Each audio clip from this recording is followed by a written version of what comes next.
The Black Cat by Edgar Allan Poe.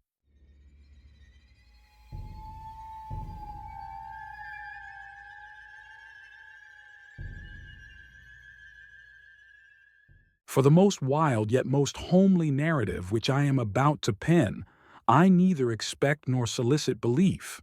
Mad indeed would I be to expect it, in a case where my very senses reject their own evidence. Yet mad am I not, and very surely do I not dream. But tomorrow I die, and today I would unburthen my soul. My immediate purpose is to place before the world plainly, succinctly, and without comment, a series of mere household events. In their consequences, these events have terrified, have tortured, have destroyed me. Yet I will not attempt to expound them. To me, they have presented little but horror. To many they will seem less terrible than Baroque's. Hereafter, perhaps, some intellect may be found which will reduce my phantasm to the commonplace. Some intellect more calm, more logical, and far less excitable than my own, which will perceive, in the circumstances I detail with awe, nothing more than an ordinary succession of very natural causes and effects. From my infancy, I was noted for the docility and humanity of my disposition. My tenderness of heart was even so conspicuous as to make me the jest of my companions. I was especially fond of animals and was indulged by my parents with a great variety of pets. With these I spent most of my time, and never was so happy as when feeding and caressing them. This peculiarity of character grew with my growth, and in my manhood I derived from it one of my principal sources of pleasure. To those who have cherished an affection for a faithful and sagacious dog, I need hardly be at the trouble of explaining the nature or the intensity of the gratification thus derivable. There is something in the unselfish and self-sacrificing love of a brute, which goes directly to the heart of him who has had frequent occasion to test the paltry friendship and gossamer fidelity of mere man. I married early and was happy to find in my wife a disposition not uncongenial with my own. Observing my partiality for domestic pets, she lost no opportunity of procuring those of the most agreeable kind. We had birds, goldfish, a fine dog, rabbits, a small monkey, and a cat. This latter was a remarkably large and beautiful animal, entirely black, and sagacious to an astonishing degree. In speaking of his intelligence, my wife, who at heart was not a little tinctured with superstition, made frequent allusion to the ancient popular notion which regarded all black cats as witches in disguise. Not that she was ever serious upon this point, and I mention the matter at all for no better reason than that it happens just now to be remembered. Pluto, this was the cat's name, was my favorite pet and playmate. I alone fed him, and he attended me wherever I went about the house. It was even with difficulty that I could prevent him from following me through the streets. Our friendship lasted, in this manner, for several years, during which my general temperament and character, through the instrumentality of the fiend intemperance, had, I blush to confess it, experienced a radical alteration for the worse. I grew, day by day, more moody, more irritable, more regardless of the feelings of others. I suffered myself to use intemperate language to my wife. At length, I even offered her personal violence. My pets, of course, were made to feel the change in my disposition. I not only neglected, but ill-used them. For Pluto, however, I still retained sufficient regard to restrain me from maltreating him, as I made no scruple of maltreating the rabbits, the monkey, or even the dog, when by accident or through affection they came in my way. But my disease grew upon me, for what disease is like alcohol, and at length even Pluto, who was now becoming old and consequently somewhat peevish, even Pluto began to experience the effects of my ill temper.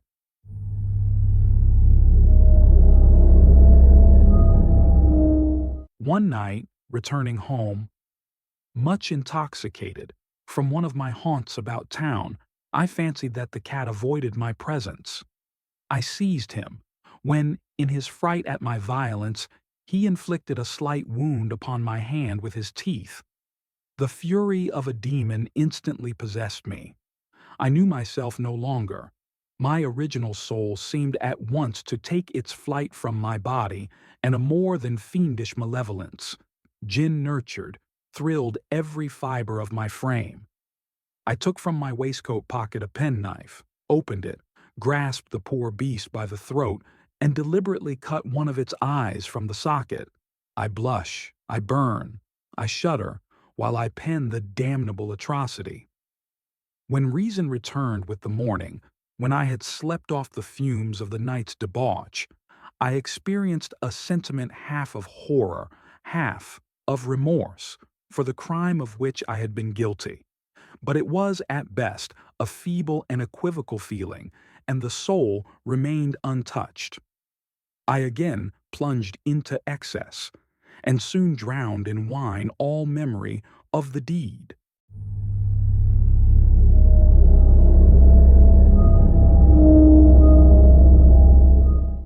In the meantime, the cat slowly recovered.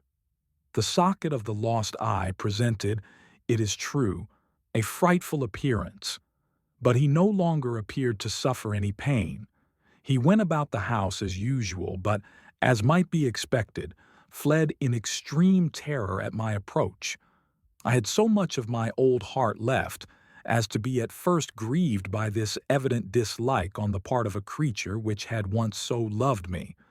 But this feeling soon gave place to irritation, and then came, as if to my final and irrevocable overthrow, the spirit of perverseness. Of this spirit, philosophy takes no account, yet I am not more sure that my soul lives than I am that perverseness is one of the primitive impulses of the human heart, one of the indivisible primary faculties, or sentiments, which give direction to the character of man. Who has not, 100 times, found himself committing a vile or silly action for no other reason than because he knows he should not? Have we not a perpetual inclination, in the teeth of our best judgment, to violate that which is law, merely because we understand it to be such? This spirit of perverseness, I say, came to my final overthrow. It was this unfathomable longing of the soul to vex itself, to offer violence to its own nature, to do wrong for the wrong's sake only, that urged me to continue and finally to consummate the injury I had inflicted upon the unoffending brute.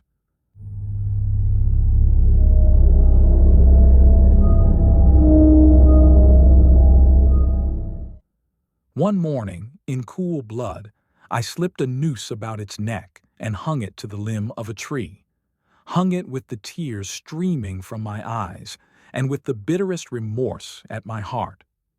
Hung it because I knew that it had loved me, and because I felt it had given me no reason of offense. Hung it because I knew that in so doing I was committing a deadly sin that would so jeopardize my immortal soul as to place it, if such a thing were possible, even beyond the reach of the infinite mercy of the most merciful and most terrible God. On the night of the day on which this cruel deed was done, I was aroused from sleep by the cry of fire. The curtains of my bed were in flames. The whole house was blazing. It was with great difficulty that my wife, a servant, and myself made our escape from the conflagration. The destruction was complete. My entire worldly wealth was swallowed up, and I resigned myself thenceforward to despair. I am above the weakness of seeking to establish a sequence of cause and effect between the disaster and the atrocity. But I am detailing a chain of facts, and wish not to leave even a possible link imperfect. On the day succeeding the fire, I visited the ruins. The walls, with one exception, had fallen in. This exception was found in a compartment wall, not very thick, which stood about the middle of the house, and against which had rested the head of my bed. The plastering had here, in great measure, resisted the action of the fire, a fact which I attributed to its having been recently spread.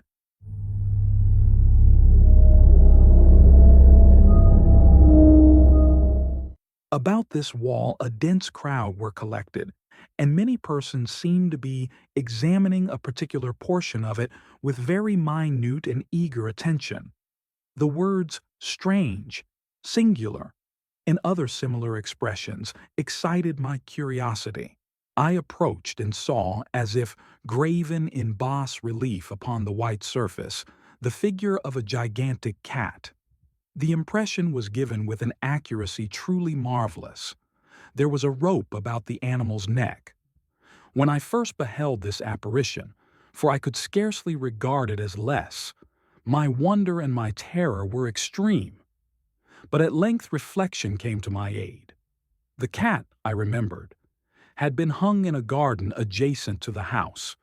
Upon the alarm of fire, this garden had been immediately filled by the crowd, by some one of whom the animal must have been cut from the tree and thrown, through an open window, into my chamber.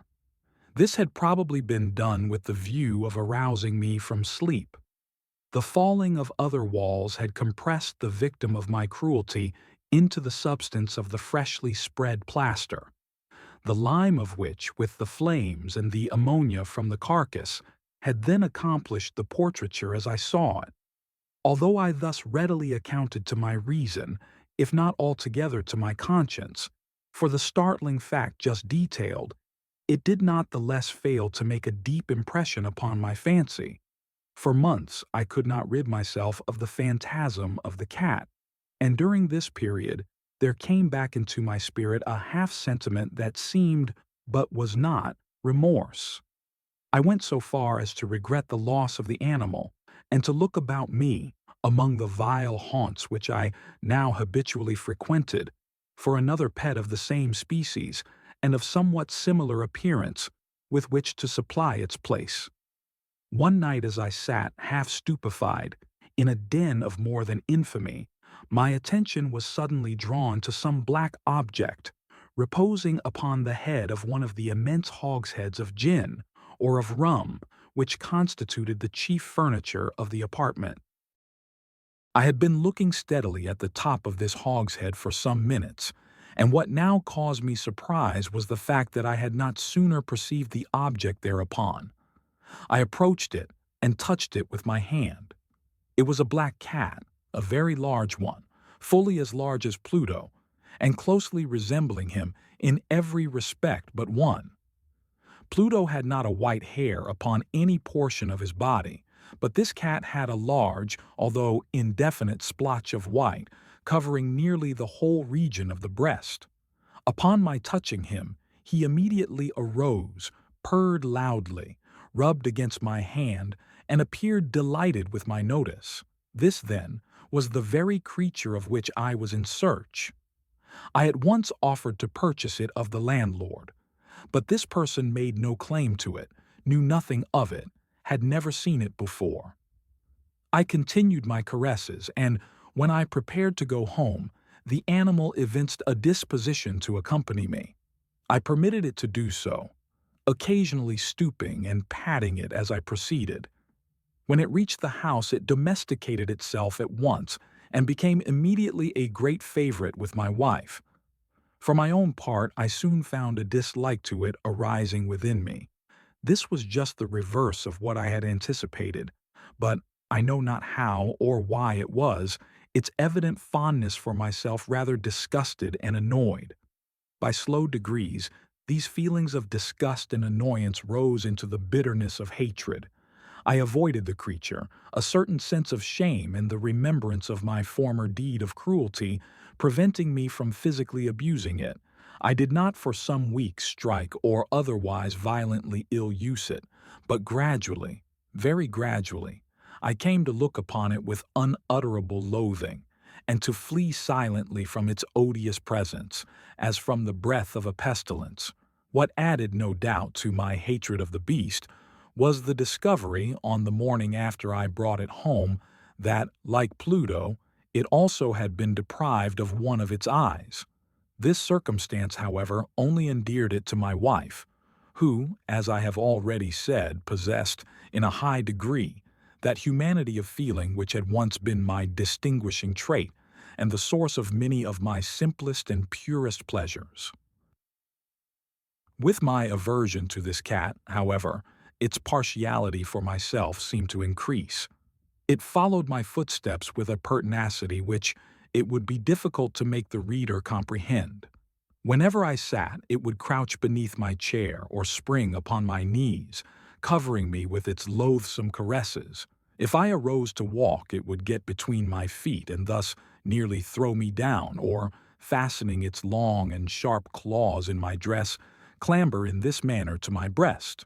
At such times, although I longed to destroy it with a blow, I was yet withheld from so doing, partly by a memory of my former crime, but chiefly, let me confess it at once, by absolute dread of the beast. This dread was not exactly a dread of physical evil, and yet I should be at a loss how otherwise to define it. I am almost ashamed to own, yes, even in this felon's cell, I am almost ashamed to own, that the terror and horror with which the animal inspired me had been heightened by one of the merest chimeras it would be possible to conceive. My wife had called my attention, more than once, to the character of the mark of white hair, of which I have spoken, and which constituted the sole visible difference between the strange beast and the one I had destroyed. The reader will remember that this mark, although large, had been originally very indefinite, but by slow degrees, degrees nearly imperceptible, and which for a long time my reason struggled to reject as fanciful, it had at length assumed a rigorous distinctness of outline. It was now the representation of an object that I shudder to name, and for this, above all, I loathed and dreaded, and would have rid myself of the monster had I dared.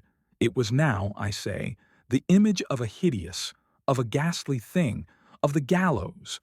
O mournful and terrible engine of horror and of crime, of agony and of death!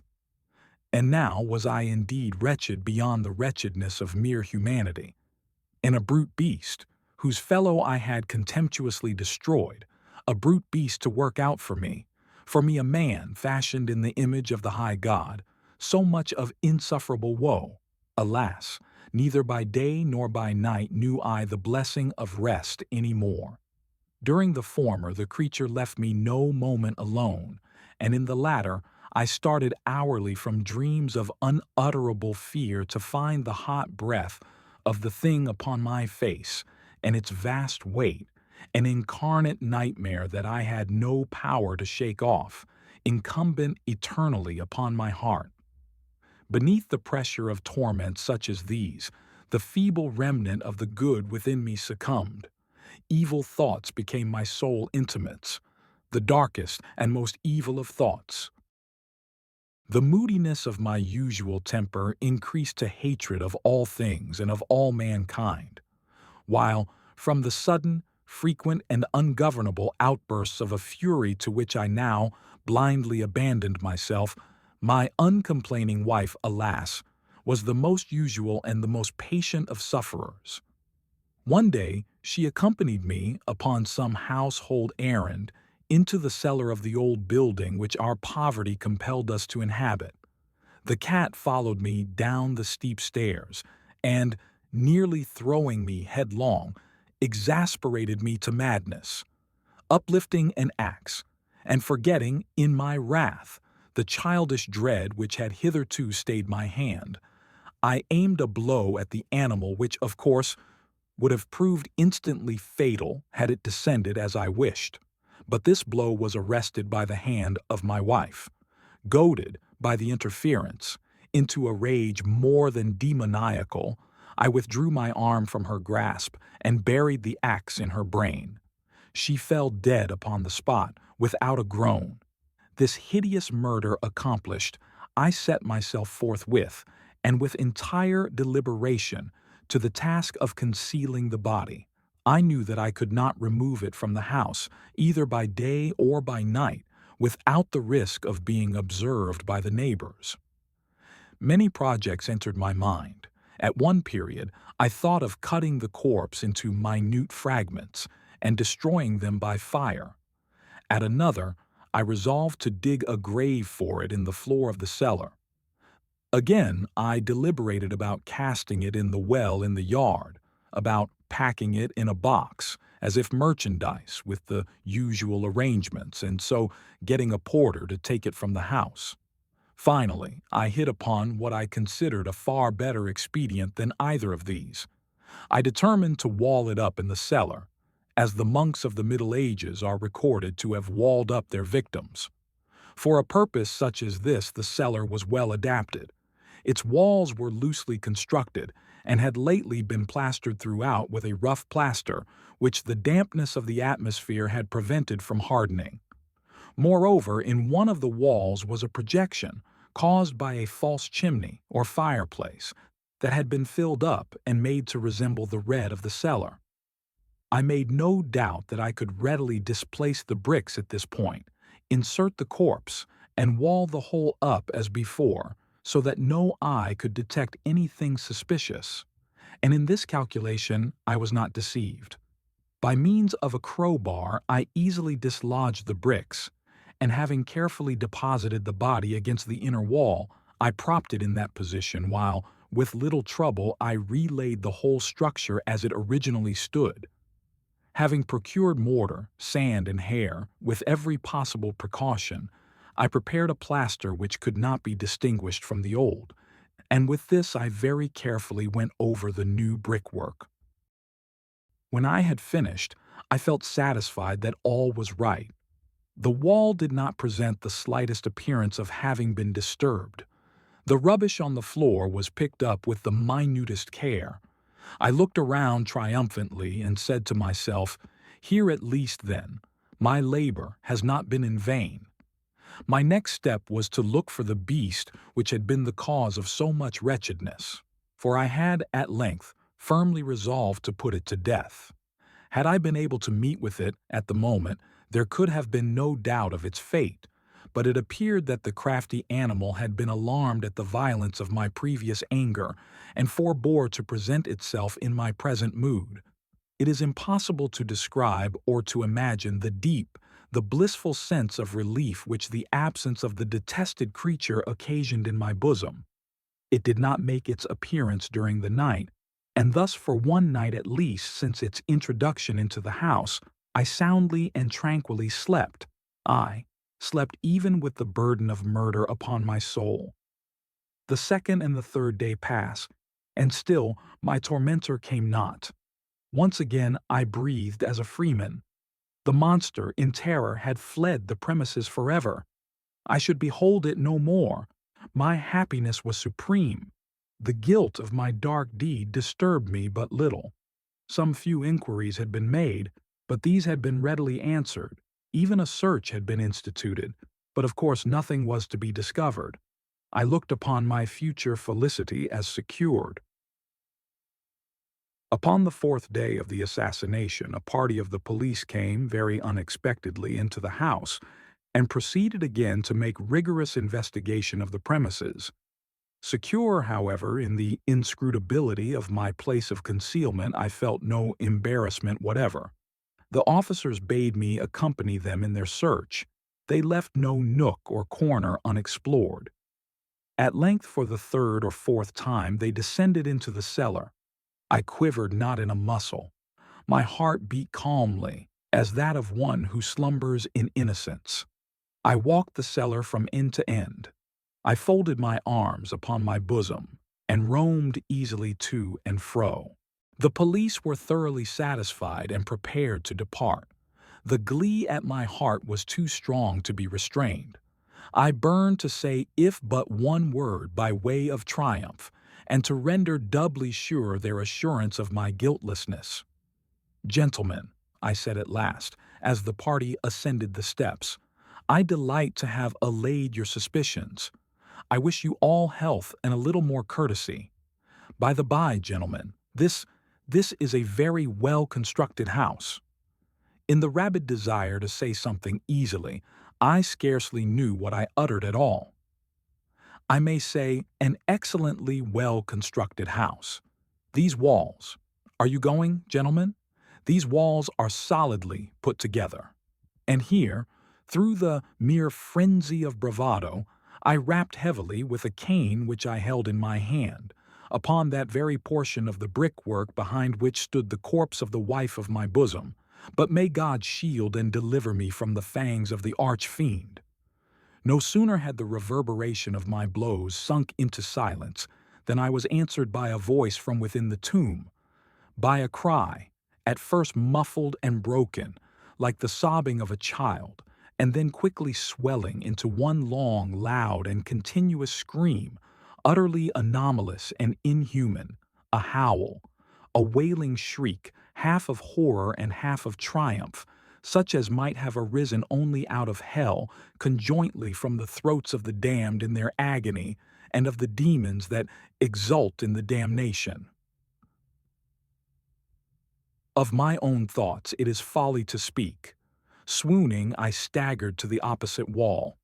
For one instant the party upon the stairs remained motionless, through extremity of terror and of awe. In the next, a dozen stout arms were toiling at the wall. It fell bodily. The corpse, already greatly decayed and clotted with gore, stood erect before the eyes of the spectators. Upon its head, with red extended mouth and solitary eye of fire, sat the hideous beast whose craft had seduced me into murder, and whose informing voice had consigned me to the hangman. I had walled the monster up within the tomb.